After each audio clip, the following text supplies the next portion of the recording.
सम्राट अशोक और शहंशाह औरंगजेब के ज़माने को छोड़ हिंदुस्तान कभी इतनी बड़ी इकाई नहीं रहा था जितना अंग्रेज़ों के समय बन गया था।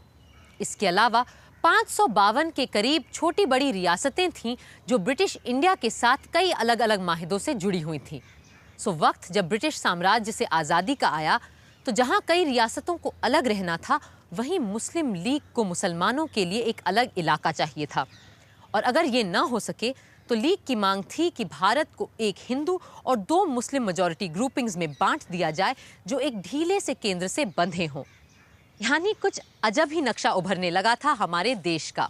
Sindh, Balochistan, North West Frontier Province and Punjab will be joined through a corridor to Assam and Bengal. Other states like Bhopal and Hyderabad will join us later. This will be our Pakistan. 2 assembly की बात तो ठीक है कायदे आजम, मगर हमारी खुद मुख्तार पाकिस्तान के डिमांड के बारे में क्या तय हुआ? That will come. But in the meanwhile, we have agreed to 2 separate constitution-making bodies for the peoples of Pakistan and of Hindustan. There will be a central government with limited powers, with the Pakistan groups having an option to secede after 10 years. जनाब कायदे आजम साहब, हमें अगर ये 2 group बनवाने में कामयाबी हासिल हो गई, तो फिर देखिए हम इन हिंदुओं और अंग्रेजों के वो हाल कर देंगे कि उन्हें एक आजाद पाकिस्तान को मानना ही पड़ेगा। मगर ये होगा कैसे? आसान सी बात है। देखिए, एक बार जैसे ही हमने अपने ग्रुप्स के आइन बना लिए, फिर हम मरकज की यूनियन कॉन्स्टिट्यूएंट असेंबली में जाएंगे और हर बात पे इतने अड़ंगे लगाएंगे कि असेंबली का चलना ही दुश्वार कर देंगे। और अगर हिंदू अक्सरियत ने हमारी बात को सुनने से इनकार किया तो हम असेंबली से वॉकआउट कर जाएंगे और उसके फैसलों को मानने से ही इनकार कर देंगे। और क्योंकि हमारे पास अपनी ग्रुपिंग वाले सूबे होंगे, हम उनके किसी कानून को मानने के लिए मजबूर नहीं होंगे। Good thinking, Jamil. In that case, we can demand that an unequivocal undertaking be given to implement the establishment of Pakistan without delay. Send a note to that showboy, Maulana. दूसरी तरफ कांग्रेस किसी भी बंटवारे के खिलाफ थी और इस ढीले केंद्र की बात से बेहद नाखुश। फिर प्रांतों को क्या-क्या अधिकार मिले और रजवाड़ों को कैसे शामिल किया जाए, ये भी अहम मसले थे। ऐसे हालात में केंद्र कुछ कर पाएगा भी या नहीं, ये एक मुअम्मा यानी पजल सा बन गया था। मौलाना, ये क्या बेहुदा मजाक है? हमें जिन्ना साहब को फौरन जवाब देना चाहिए कि आपने जो मुस्लिम सूबों की अलग ग्रुपिंग्स की तजवीज पेश की है वो हमें बिल्कुल मंजूर नहीं है, क्योंकि मुसलमान अक्सरियत के सिर्फ 3 ही सूबे हैं, नॉर्थ वेस्ट फ्रंटियर, सिंध और बलूचिस्तान। आसाम में अक्सरियत हिंदुओं की है और बंगाल और पंजाब में मुस्लिम मेजॉरिटी बस नाम बराबर है। जवाहर, कई सालों से फेडरल यूनियन के तहत काफी हद तक हम खुद मुख्तार सूबों की बात कर रहे हैं। अब अगर इस वक्त हम ग्रुपों से इनकार करेंगे तो हमारे जिन्ना साहब फिर से बंटवारे की धमकी पर उतर आएंगे। मगर मजहब के नाम पे इस तरह से सब फेडरेशन बनाने से सेंटर और कमजोर हो जाएगा। जवाहर, जल्दबाजी में आकर किसी भी तरह का फैसला लेना मुनासिब नहीं है। मैं कांग्रेस वर्किंग कमेटी का इजलास बुलाता हूं और वहां बैठ के सोच समझ कर हम ये सब तय कर लें तो बेहतर रहेगा। कांग्रेस कमेटी की मीटिंग में जिन्ना साहब के प्रस्ताव के खिलाफ और एक कमजोर केंद्र के विरोध में कई आवाजें उठी। D.R. गाडगिल ने रेजोल्यूशन में लिखा है, कांग्रेस को ये तय करना ही होगा कि मुस्लिम लीग को मनाने के लिए वो कहाँ तक झुकती जाएगी और संघ के ढांचे के बारे में उसके क्या विचार है। ये भी तय करना होगा कि अगर ये अड़ंगेबाजी चलती ही रही तो हम क्या रास्ता अपनाएंगे। यद्यपि कांग्रेस ने हमेशा एक मजबूत केंद्र की बात की है, पर आज हम एक ऐसी सरकार बनाने को तैयार है जहां शायद दुनिया की सबसे कमजोर सरकार केंद्र में होगी। सूबों को उनके हुकूक देने के खिलाफ तो हम कभी नहीं रहे हैं। 26 जून के रेजोल्यूशन में भी हमने साफ साफ मैक्सिमम प्रोविंशियल ऑटोनॉमी की ही बात की थी, लेकिन हम ऐसे किसी स्कीम को बर्दाश्त नहीं करेंगे जिसकी वजह से हिंदुस्तान के टुकड़े टुकड़े हो जाए। मगर कैबिनेट मिशन के प्रस्तावों की हम अनदेखी भी तो नहीं कर सकते हैं ना। ऐसी स्थिति में केंद्र और सूबों के अधिकारों को बांटना आसान नहीं होगा। कैबिनेट मिशन के प्रपोजल्स के मुताबिक सेंटर के पास सिर्फ 3 चीजें थी: डिफेंस, फॉरेन अफेयर्स और कम्युनिकेशन, और इन पर होने वाले खर्च का इंतजाम, इनसे जुड़ी हुई इंडस्ट्रीज भी जाहिर है सेंटर ही चलाएगा। इसी तरह एक्सटर्नल अफेयर्स में फॉरेन ट्रेड भी शामिल है। You can not divorce foreign trade from foreign policy. लेकिन जवाहर, ऐसे कामों के लिए भी टैक्सेस के जरिए पैसा जमा करना होगा, तो क्या ये काम सेंटर के हवाले रहेगा या हर सूबा टैक्सेस में से सेंटर को कुछ देने वाला है हमारे मिस्टर जिन्ना की तजवीज के मुताबिक? बकवास, बिल्कुल बकवास। सूबे क्या सेंटर को खैरात देंगे? खैरात से कोई सरकार नहीं चल सकती। सेंटर को अपने खर्चे के लिए खुद टैक्सेस जमा करने पड़ेंगे। यही नहीं, हमें सेंटर के लिए और भी हुकूक चाहिए होंगे।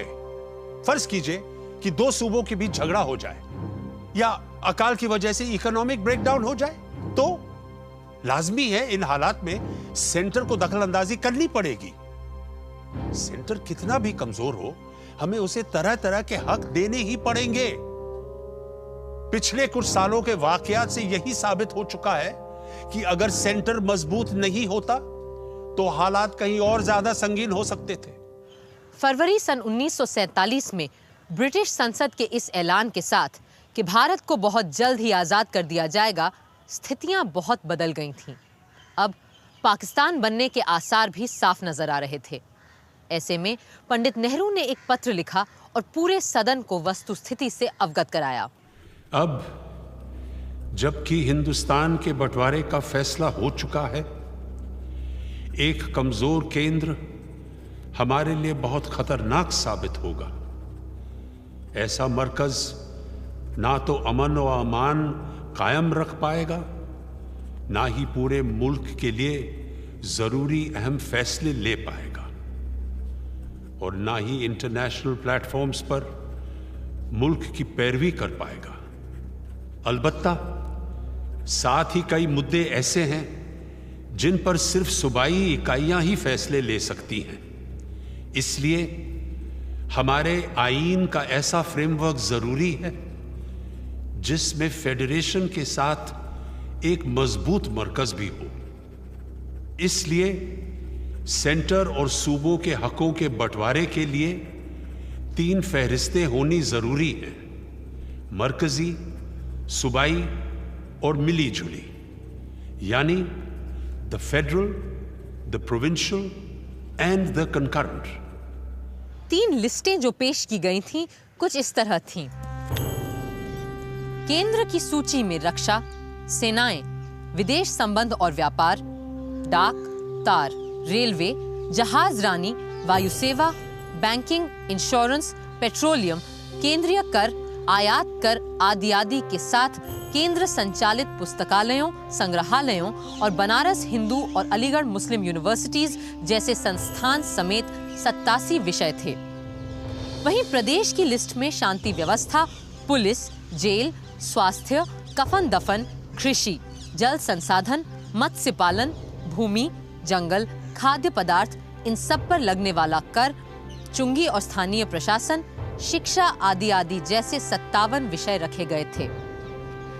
तीसरी कंकरेंट यानी सहगामी या साझा फहरिस्त में आपराधिक न्याय व्यवस्था, बिजली, ब्याह शादी, तलाक, वसीयत, अखबार, किताबें, फिल्म प्रदर्शन, मोटर गाड़ियों, पागलखानों, जहर और जहरीली दवाइयों, जानवरों के प्रति सद्व्यवहार, मर्दमशुमारी जैसी 36 चीजों को रखा गया था। और हाँ, बॉयलर्स को भी। मंत्रिमंडल के सदस्य और प्रांतों के मंत्री दोनों ही इस फहरिस्त से संतुष्ट नहीं थे। मुझे पता चला है कि आप यूनियन, स्टेट और कंकरेंट लिस्ट से खुश नहीं हैं। मैं अपने पोर्टफोलियो के बारे में बात कर सकती हूँ। हेल्थ को अगर स्टेट सब्जेक्ट बना दिया जाता है तो हम कैसे हिंदुस्तान भर के डॉक्टरों और अस्पतालों का एक लेवल इंश्योर कर पाएंगे? अमृत कौर जी, हर सूबे की ज़रूरतें अलग अलग हैं। जैसे कि कई जगहों पर अस्पताल वगैरह पहले ही से ही है और कई जगह पे तो बिल्कुल नहीं है। इसीलिए स्वास्थ्य को राज्य की सूची में रखना ही सही समझा गया। मैं जानती हूँ हालात और ज़मीनी सच्चाई हर प्रांत और सूबे में अलग हैं, पर जहाँ तक स्वास्थ्य का मामला है, हम सब यही चाहते हैं कि सारे हिंदुस्तानियों को एक जैसी सेवाएं और सुविधाएं मिलें। तो मेरा ये कहना है कि हेल्थ जैसे सब्जेक्ट को अगर केंद्र की लिस्ट में नहीं तो कम से कम कॉन्करेंट लिस्ट में तो जरूर रखना चाहिए। फिर तो वो न यहाँ का रह जाएगा न वहाँ का।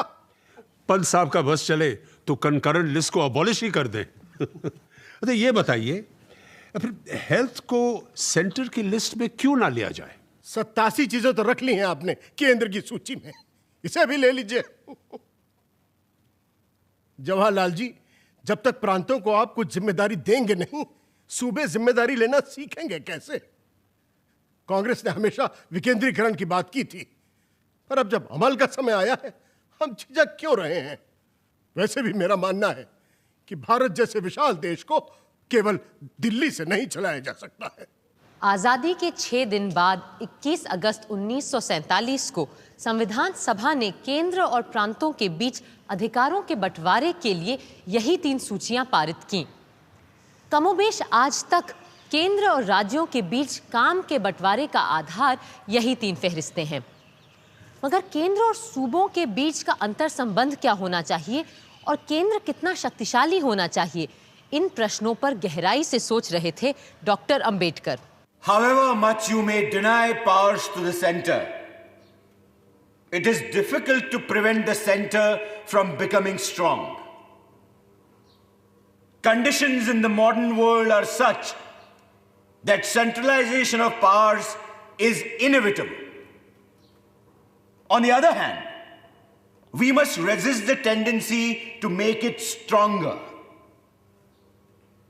It cannot chew more than it can digest. Its strength must be commensurate with its weight. It would be a folly to make it so strong that it may fall by its own weight. We must realize that our people have yet to learn how to use it.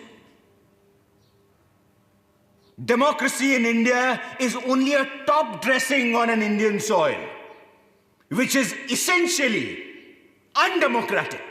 पर सभा के दूसरे सदस्यों के अपने अपने अलग विचार थे। इन सारे सतरंगी ख्यालों के इंद्रधनुष को ही तो देखने का मजा था संविधान सभा में। सर, ये ड्राफ्ट कॉन्स्टिट्यूशन, चाहे इसे हम किसी भी नाम से पुकारें, फेडरल कहें या यूनिटरी, पार्लियामेंट्री या फिर प्रेसिडेंशियल, असल में ये एक सत्तात्मक यूनिटरी कॉन्स्टिट्यूशन की बुनियाद तैयार कर रहा है, न कि एक फेडरल संविधान की। यूनिटरी से मेरा अर्थ है कि बहुत सारी सत्ता घुमा फिरा करके हमने सेंटर को दे दी है और सूबों को कुछ भी नहीं। सर, यह संविधान लोगों को कुछ भी अधिकार नहीं देता, ना परिवार को, ना गांव को, ना जिले को, ना सूबों को। डॉक्टर अंबेडकर ने सब कुछ केवल सेंटर के लिए रख लिया है। मेरा प्रश्न है कि हमें एक मजबूत सेंटर किस लिए चाहिए, किसके डर से चाहिए और किसके खिलाफ चाहिए? हमें मजबूत सेंटर क्या पाकिस्तान के डर से चाहिए या रूस के डर से चाहिए या फिर इस देश की जनता के डर से? Sir, I beg to disagree. Yes, we want a strong center. Yes, we want a strong center by all means. If we want to preserve or maintain our newborn freedom and if we want the solidarity of this country, we have had enough experience of provincial autonomy, of which we had been enamored in the past, and now we have seen its effect. We have seen the centrifugal and vociferous tendencies that it has generated and which we have learned to our cost. ये मौजूदा संविधान ना तो एकक संबंधी है ना ही संघीय संबंधी, यानी ना तो पूरी तरह यूनिटरी है ना फेडरल, बल्कि दुनिया भर के संविधानों का एक अजीब प्रकार का घिचपिच मिश्रण है, जिसे तोड़ मरोड़ कर हमारे मित्र ने एक स्थिर संगत रूप देने की कोशिश की है।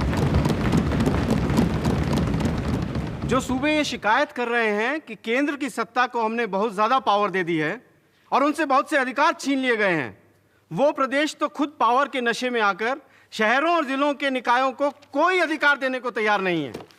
और आज 50% से ज्यादा लोकल बॉडीज को मैल एडमिनिस्ट्रेशन के नाम पे भंग करके ये सूबे की सरकारें ही चला रही हैं। अगर हमने यहां संविधान में प्रदेश की सरकारों को साफ साफ ये नहीं बताया कि उन्हें इन लोकल बॉडीज को उपयोगी बनाना ही होगा, तो मैं आपको बता दूं कि इस दस्तावेज की कोई कीमत नहीं रह जाएगी जो हम डेमोक्रेसी के नाम पे यहां पेश कर रहे हैं। सर, एक नजर जरा ये लंबी यूनियन लिस्ट पर डालिए और अब एक नजर इस लंबी कॉन्करेंट लिस्ट पर। ये वो सारे हुकूक हैं जो मरकजी सरकार अपने हाथ में ही रखना चाहती है और इस तरह हमारे मुल्क के फेडरल सिस्टम को एक यूनिटरी सिस्टम में तब्दील कर देना चाहती है। इस तरह की मंशा से चलाई गई सरकार, मुझे डर है कि जल्दी ही एक डेमोक्रेटिक नहीं बल्कि तानाशाही सरकार बन जाएगी।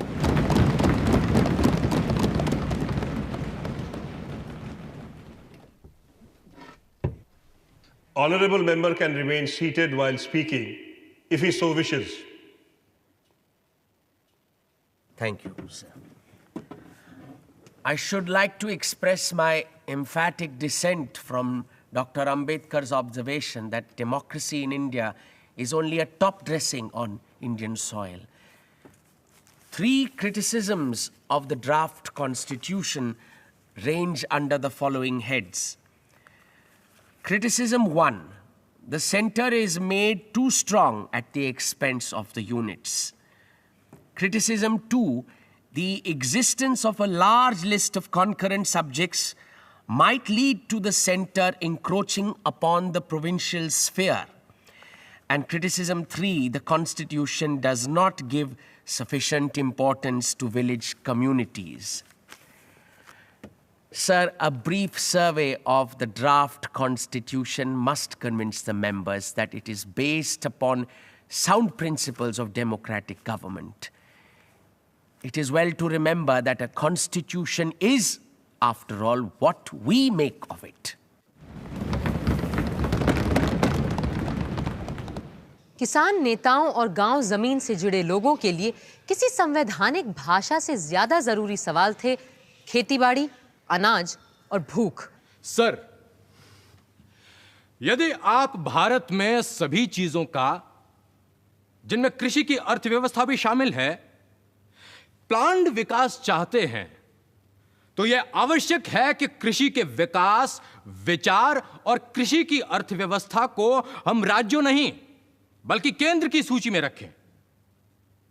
हमें यह याद रखना होगा कि भारत में खाद्य समस्या बहुत गंभीर है।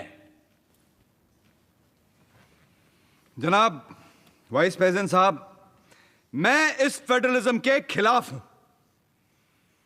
राज्यों को जब जब हमने अधिक अधिकार दिए, यह देश बंटवारे की कगार पर पहुंच गया। और आज अगर हम सूबों को ज्यादा पावर देकर फेडरलिज्म की बात करते हैं, तो ना जाने कितने पाकिस्तान इस उपमहाद्वीप में बस जाएंगे।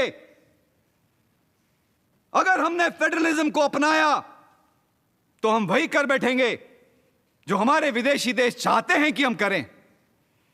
एक कटा हुआ जर्मनी, एक बटा हुआ कोरिया, इन विदेशी ठगों की मनमुराद है अपने देश की ताकत को फेडरल, कॉन्करेंट और प्रोविंशियल के नाम पे बांटना एक आत्महत्या करने जैसा कदम है और यह हर हालत में हमारे देश को कमजोर करेगा। उस दिन डॉक्टर अंबेडकर बोले कि हमारा संविधान फेडरल भी है और यूनिटरी भी, शांति के वक्त फेडरल और युद्ध के वक्त यूनिटरी। पर मैं पूछता हूं कि यह युद्ध और शांति का बंटवारा केवल एक झूठी कल्पना भर है, क्योंकि हम किसी वॉर या पीस में नहीं बल्कि कोल्ड वॉर के जमाने में जी रहे हैं। और अगर हमें इन विदेशी ठगों से, इन विदेशी ताकतों से खुद को बचाना है, तो आज हम जिस तरह के लोकतंत्र के काम में लगे हैं, उस काम में इस तरह के कानून सिर्फ अड़ंगा ही डालेंगे। Sir, when Alexander attacked India, we understand that India was divided into 52 autonomous units. And we know what consequences it produced. So the possibilities of conflicts can be best lessened by the center being given power to intervene effectively whenever and wherever provincial jealousies may threaten the unity or impede the progress of the country as a whole. सन 48 के अंत में जब एक बार फिर मद्रास से आए Shri B poker साहब बहादुर ने केंद्र की सत्ता पर प्रश्न उठाया तो डॉक्टर अंबेडकर भड़क उठे और ऐसा लगने लगा कि केंद्र और प्रदेश का झगड़ा कहीं हिंदू मुसलमान का बवाल न बन जाए। We can now resume discussion on Article 60.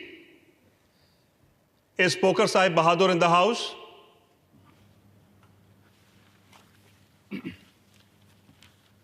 I submit, sir.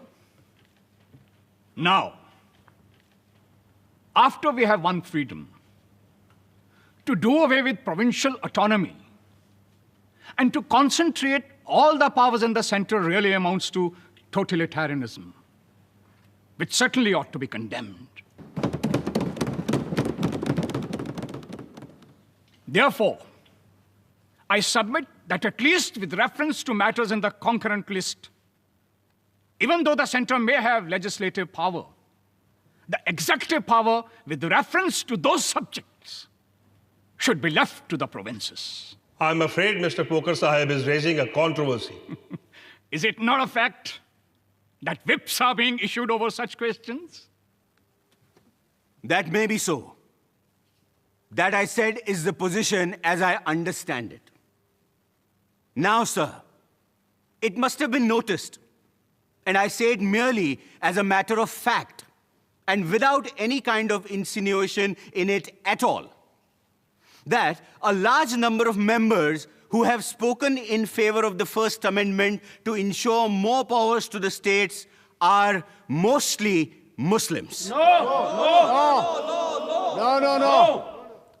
The Muslim League took up such an adamant attitude on this point that the Secretary of the State had to make certain concessions in order to reconcile the Muslim League to the acceptance of some sort of responsible government at the center. With your permission, sir, may I just correct my learned friend? This constitution is being framed for the present Indian Union, in which there is not a single province in which the Muslims are in a majority. Muslims as such are not in the least to be particularly benefited by this amendment. My complaint is that the Muslim members are repeating arguments which were valid when the Muslim League was there and Muslim provinces were there.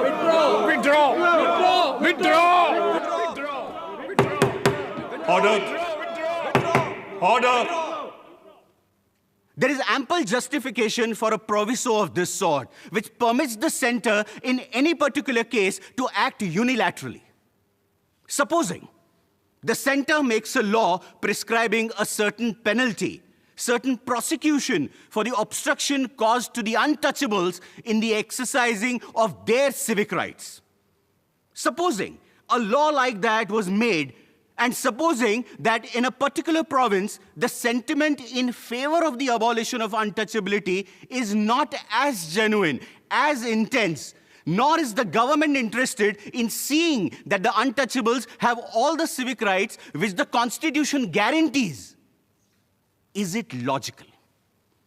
Is it fair that the center on which so much responsibility has been cast by the Constitution in the matter of untouchability should merely pass a law and sit with folded hands, waiting and watching as to what the provincial government are doing in the matter of executing all those particular laws?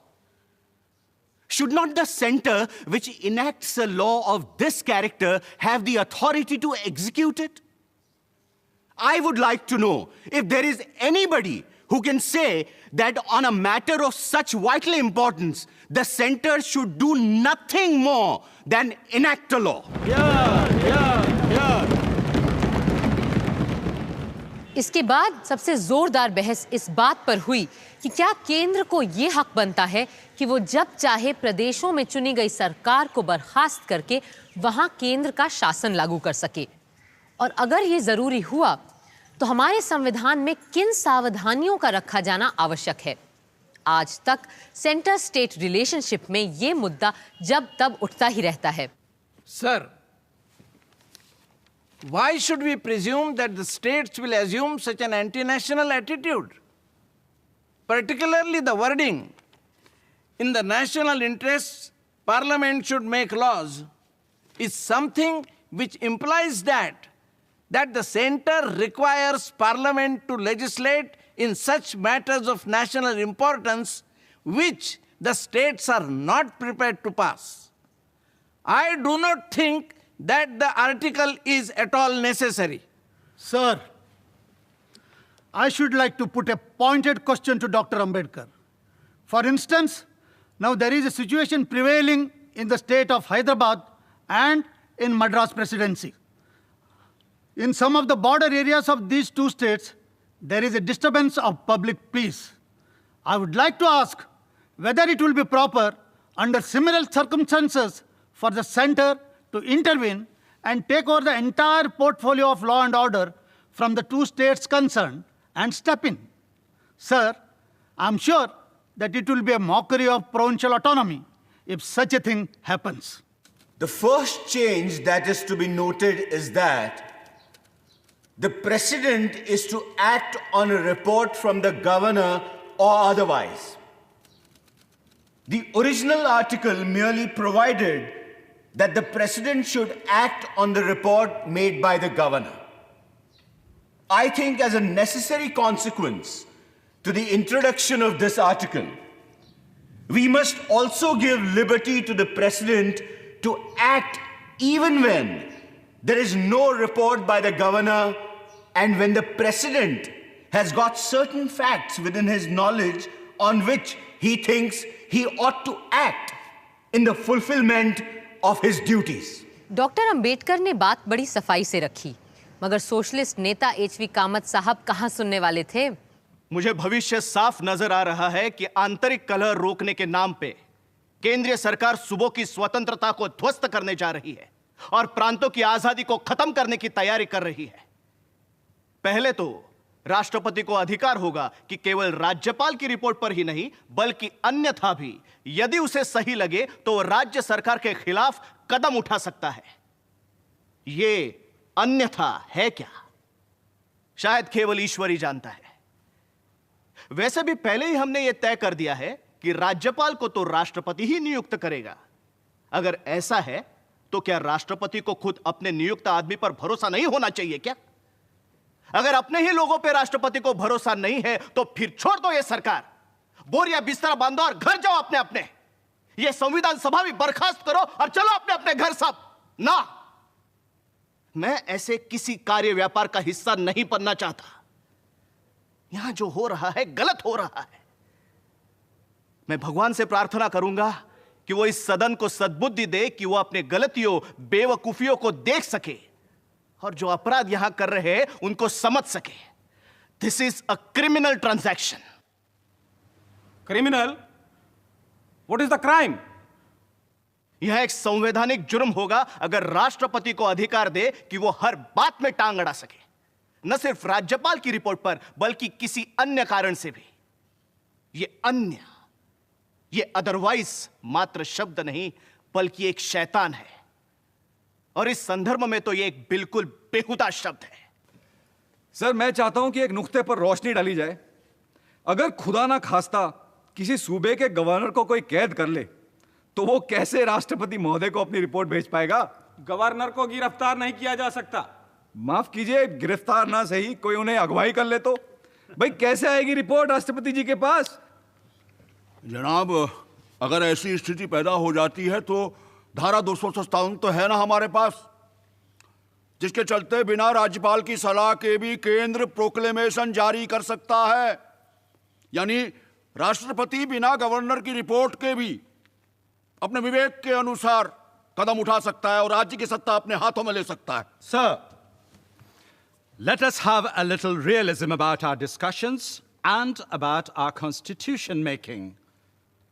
The greatest danger in the future may not be that the center will interfere too much, but that the units may resent the guidance of the center. And what do we mean by saying that the president may take the powers into his own hands and may become an absolute dictator? And will the 32 crores of Indians sit quietly and knuckle under? If they would, then they would anyhow. Then no constitution on God's earth, even if framed by Archangel Gabriel, is going to succeed. Shri के संतानम ने उदाहरण देकर प्रांतों में presidents rule को और साफ तरीके से समझाने की कोशिश की। Mr. President, sir, let us broadly analyze the circumstances in which these articles can come into operation.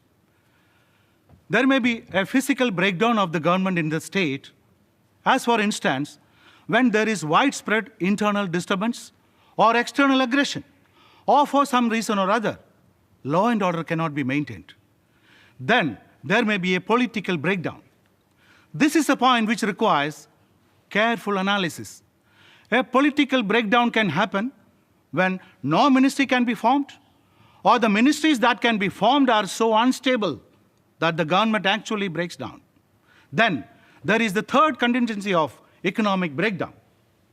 Suppose, for instance, in a state the ministry is all right, but it wants to make itself popular by reducing or cancelling all taxes and running its administration on a bankrupt basis. Suppose the government servants are not paid and the obligations are not met, and the state goes on accumulating its deficits. Therefore, the objection to Articles 278 and 278A relates really to the possibility of proper conventions not being evolved. In themselves, they are unobjectionable and they are essential. मगर जनाब नजीरुद्दीन अहमद ने drafting committee को drifting committee कहकर उसके पूरे काम और अस्तित्व पर ही सवालिया निशान लगा दिया। I submit, sir, that the drafting committee has been drifting from our original decisions, from the draft constitution, and from our original amendments. It would perhaps be more fitting to call the drafting committee as the drifting committee. Sir, I agree with them that emergency powers are necessary. And I also agree that serious forces of disorder are working in a systematic manner in the country, and drastic powers are necessary. But what I fail to appreciate is the attempt to take away the normal power of the governor or the ruler of the state to intervene and pass emergency orders. It is that which is the most serious change. In fact, originally the governor was to be elected on adult suffrage of the province. But now we have made a serious departure that the governor is now to be appointed by the president. This is the first blow to provincial autonomy. पहले दिन सभा का समय समाप्त हो गया तो नजीरुद्दीन अहमद साहब अगले दिन भी बोलते ही रहे। The fear of the communists is at the back of these emergency powers being centralized. This was the very reason which led Hitler to establish his dictatorship. Mussolini also built a dictatorship by similar process, and both of them had to share the same fate. I only hope that we are not drifting towards that end.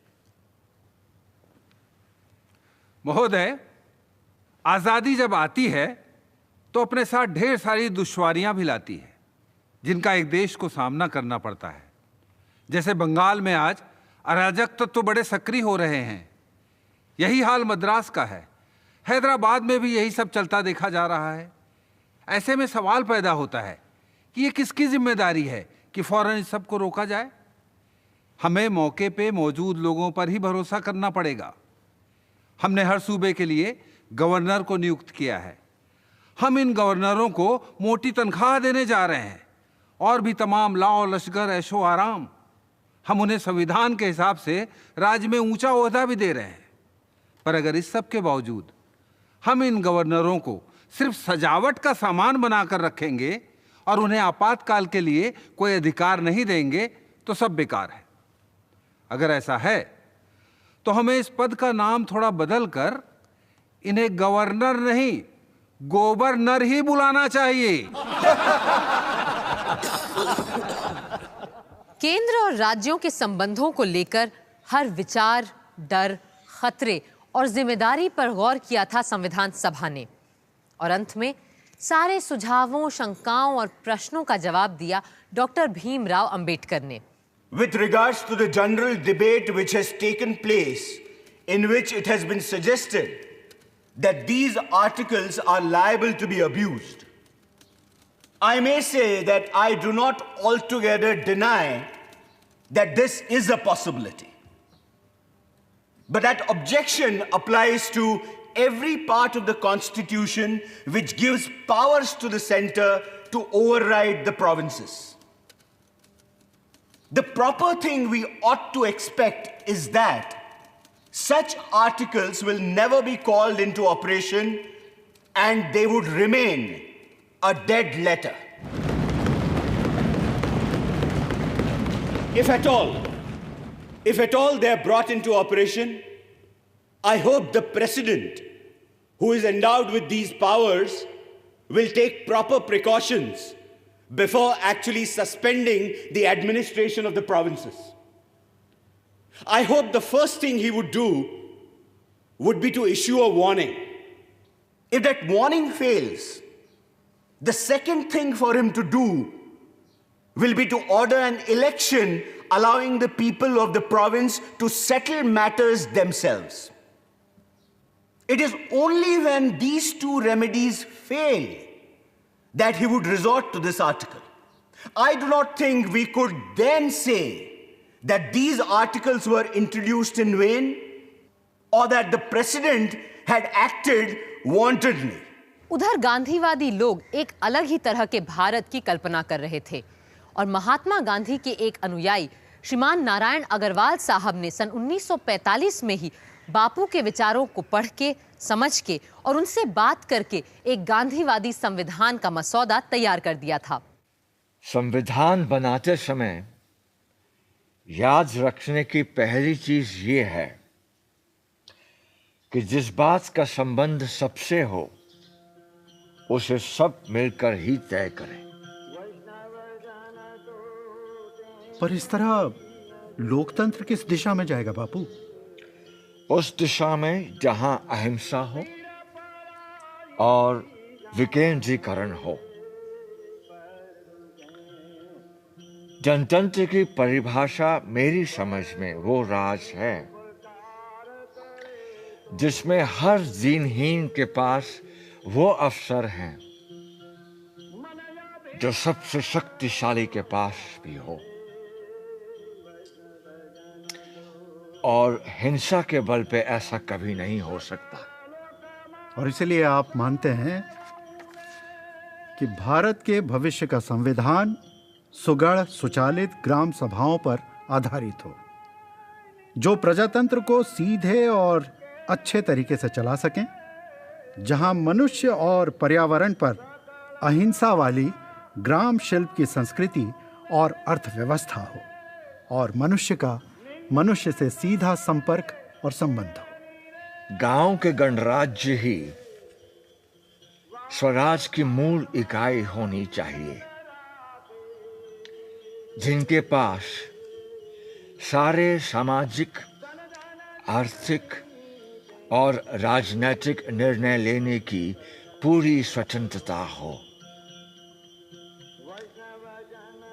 फिर गांवों को तालुका, जिला, सूबा और संघ की पंचायत, विधानसभा और सांसदों के जरिए अखिल भारतीय केंद्र की इकाइयों से जोड़ा जाए।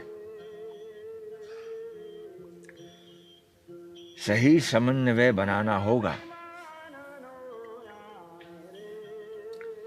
और केंद्र की सांसद का काम बहुत ही सीमित होगा, क्योंकि हमारे सिद्धांत के अनुसार अधिकतर अधिकार ग्रामों, लोकल बॉडीज और सूबों के पास ही होंगे।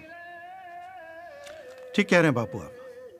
केंद्र का काम केवल रक्षा, आर्थिक विकास, सूबों के बीच समन्वय, परिवहन, संचार, मुद्रा, कस्टम, अंतर्राष्ट्रीय व्यापार जैसे प्रमुख उद्योगों तक ही सीमित होना चाहिए। और शायद कुछ राष्ट्रीय महत्व के शैक्षिक संस्थानों को चलाना, राज्यों को शिक्षा के स्तर के बारे में सलाह देना, विदेश नीति तय करना भी केंद्र का काम हो सकता है। पर बाकी सारे अधिकार और निर्णय संघ की प्रांतीय इकाइयों के पास ही होने चाहिए। याद रहे, वही हुकूमत अच्छी होती है जो सबसे कम हुक्म चलाए। श्रीमान नारायण अग्रवाल द्वारा लिखी स्वतंत्र भारत के लिए संविधान नामक पुस्तिका की भूमिका महात्मा गांधी ने लिखी थी और कहा था कि हालांकि इसके हर शब्द से शायद मैं इत्तेफाक नहीं रखता, किंतु मेरे पास समय की कमी होने से प्रिंसिपल श्रीमान नारायण अग्रवाल ने वो कर दिखाया है जो मैं नहीं कर सका। संविधान सभा के गांधीवादी सदस्य इसी को नए संविधान का आधार बनाना चाहते थे। सर, हमारे मुल्क में 7 लाख गांव हैं। महात्मा गांधी की कृपा से हमारी आजादी की लड़ाई गांव तक पहुंच गई थी और गांवों के आधार और बल पर ही आज हमारा हिंदुस्तान आजाद हुआ है। पर आज जो कॉन्स्टिट्यूशन हमारे सामने है उसमें कहीं गांव का कोई भी जिक्र है? कहीं उसकी कोई तस्वीर है? नहीं, नहीं, नहीं और नहीं। यह सारा कॉन्स्टिट्यूशन बजाय अंदर और नीचे से खड़ा करने के ऊपर और बाहर से खड़ा किया जा रहा है। सदर साहब, होना यह चाहिए था कि हमारे हिंदुस्तान की रिपब्लिक एक यूनियन बनती, सारे छोटे छोटे ऑटोनॉमस रिपब्लिक आपस में मिलकर एक यूनियन की तरह हिंदुस्तान की एक बड़ी रिपब्लिक बनाते, और उससे न फिर लिंग्विस्टिक प्रोविंसेस का सवाल उठता, न कम्युनल मेजॉरिटी या माइनॉरिटी का सवाल उठता, और न बैकवर्ड क्लासेस का सवाल उठता। सेठ जी ने कहा है कि यह विधान ग्रामों को महत्व नहीं देता है। महात्मा गांधी जी का विधान ग्राम गणराज्य व ग्राम पंचायत पर आधारित था, जिसकी रूपरेखा प्रिंसिपल श्रीमान नारायण अग्रवाल ने दी थी। और मेरे विचार से विधान के उस अंग पर हमें सावधानी से सोचना होगा। उधर डॉक्टर अंबेडकर शायद अपने निजी जीवन के तल्ख तजुर्बों के कारण ग्रामीण जीवन और ग्राम पंचायतों के बारे में कोई खास अच्छी राय नहीं रखते थे। A criticism against the draft constitution is that the new constitution should have been drafted on the ancient Hindu model of a state, and that instead of incorporating Western theories, the new constitution should have been raised and built upon village panchayats and district panchayats. There are others who have taken a more extreme view. They do not want any central or provincial governments. They just want India to contain so many village governments. The love of the intellectual Indians for the village community is, of course, infinite, if not pathetic. I hold that these village republics have been the ruination of India. I am therefore surprised that those who condemn provincialism and communalism should come forward as champions of the village. What is the village but a sink of localism, a den of ignorance, narrow-mindedness, and communalism? I'm glad that the draft constitution has discarded the village and adopted the individual as its unit. Sir, according to Dr. Ambedkar, the villages have been the ruination of India. The villages have been the den of ignorance. If that is the case now, that is due to us, who have been living in the towns, who have been shining under the foreign bureaucracy and foreign rule. Our villages have been starved. Our villages have been strangled deliberately by the foreign government, and the townspeople have played a willing tool in this ignoble task. Resuscitating the villages, I think, should be the first task of Future Free India. I have told you, sir, that we have been taught according to the Gandhian outlook and the Congress outlook, that the future constitution of India would be a pyramidal structure based on the village panchayats. If we can build the whole structure on the village panchayats, on the willing cooperation of the people, then I feel the center would automatically become strong.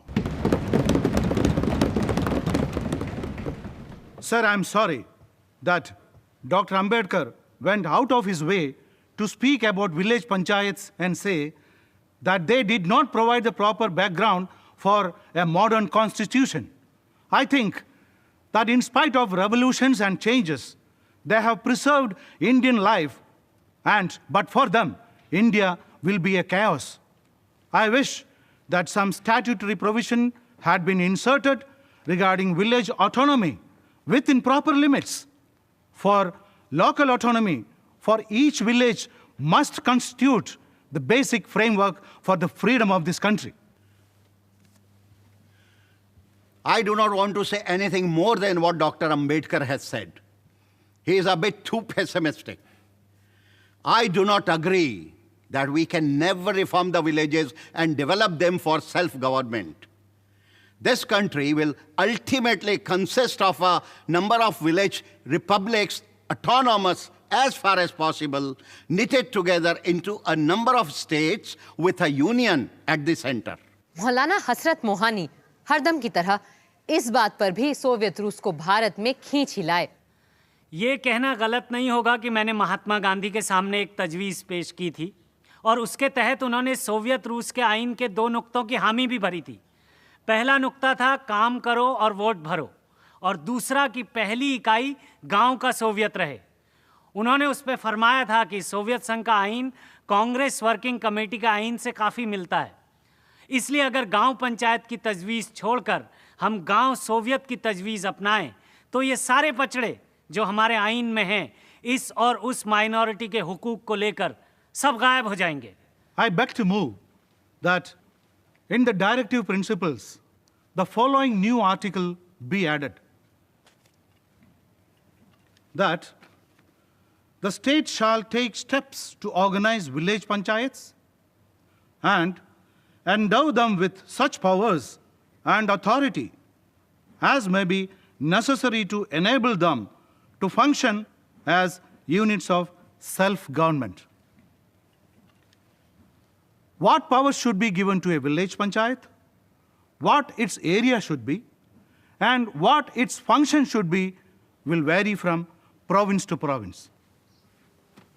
Sir, I accept the amendment. Thank you very much, sir. Sir, I am sure the 7 lakhs of villages in the whole of India would welcome the provisions of this amendment in the Constitution. If the pies are taken care of, the rupees will take care of themselves. Sir, it is very necessary that this august body gives its views on the fundamental tenet of Mahatma Gandhi. He said that India dies if the villagers die. India can only live if the villagers live.